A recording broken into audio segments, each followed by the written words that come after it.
games until some dude's farm gets razed by the government right before his eyes, and then him and his wife both get arrested.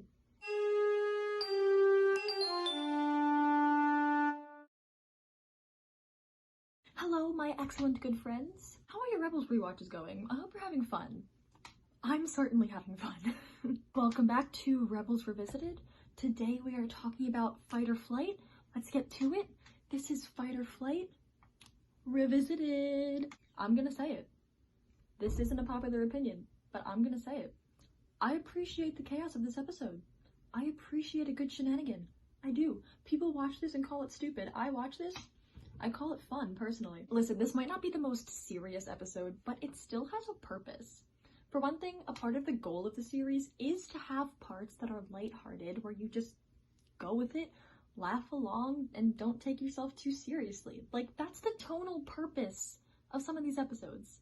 Not everything has to be taken seriously, and that's not a bad thing. It's just plain fun to smile along with the chaos of Zeb and Ezra stealing a TIE fighter. Besides that, this episode has a narrative purpose too, which is to develop the relationship between Ezra and Zeb. The series is really great like that. You can pinpoint a purpose for every episode. A lot of the episodes that people like to dismiss as purely fillers usually are good for character building. This episode falls into that category for me. It also has some significant moments outside of character building, like it shows how merciless the Empire is with regular civilians when we see that man's farm get razed. Also, the TIE fighter that Zeb and Ezra steal but don't crash comes in clutch in the season finale. It kind of feels like a precursor to the Purgle twist that comes later, like something that is seemingly unimportant is introduced in one of the most seemingly unimportant episodes, but it ends up being very important later on.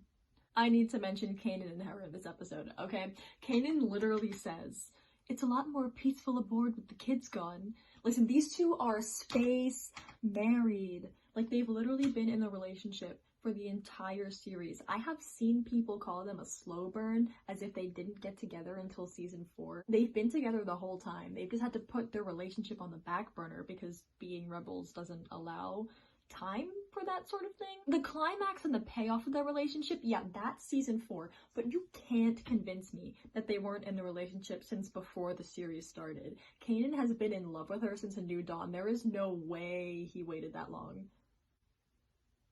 Wait, I didn't mean it like that. You know what? Let's have some fun. Let's do a shenanigan count.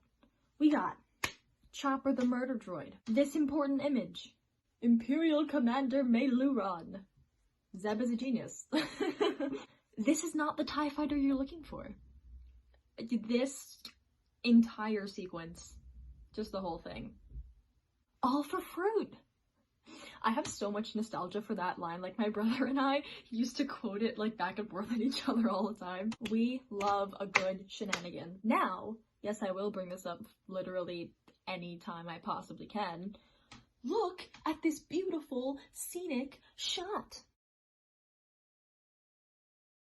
It's very important to me to point out the times when Rebels is very pretty. Let's talk about Ezra for a bit.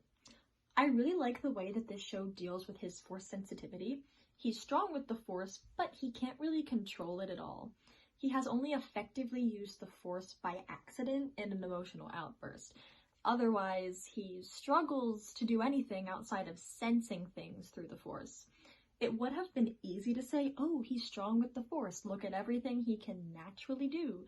But no, they said, oh look, he's strong with the Force, but without training, he can't harness it. That rocks. Another thing, the energy slingshot. Why does everyone hate on it? It makes so much sense. It's a non-lethal, juvenile weapon, just like Ezra is at that point in time. Ezra's weapons grow with him? Like, I really think that's like the entire point. It makes perfect sense to me. Symbolism, you guys. So I talked about like another side of this in the Droids in Distress video, but Zeb and Ezra's brotherly relationship is incredibly important to me. It's so great here. The way that Zeb tries to knock Ezra out, the way that Ezra is being a perfectly annoying little brother by lording the one good thing he did over Zeb's head. Oh, the family dynamics of it all. And it's really fun to see this right after Droids in Distress because it shows like the two facets of the Zeb and Ezra relationship, like the part where they care about each other and then the part where they're fighting like brothers. And for that reason, I think this is a really great companion piece to Droids in Distress, and they kind of act like an arc in my head. The last episode established that Ezra definitely cares about Zeb, but that was in an emotional moment of immediate danger. Now we see how this early stage of their relationship functions on the day-to-day. It's great to watch Ezra and Zeb naturally come to work together and become friendlier over the course of the episode, so that they're friends by the end of the episode. Zeb even keeps a TIE pilot helmet because he knows Ezra collects the helmets, and Ezra even accepts it even though he already has that one. Look at them laughing like brothers. This episode is a great moment for them. Just the whole episode. All in all, I really enjoyed this episode. I find it entertaining and it makes me smile. Plus, I'm always down for some good character building and some good shenanigans. Go ahead and conduct your civil discussions in the comments. Knock yourselves out. Civilly, knock yourselves out.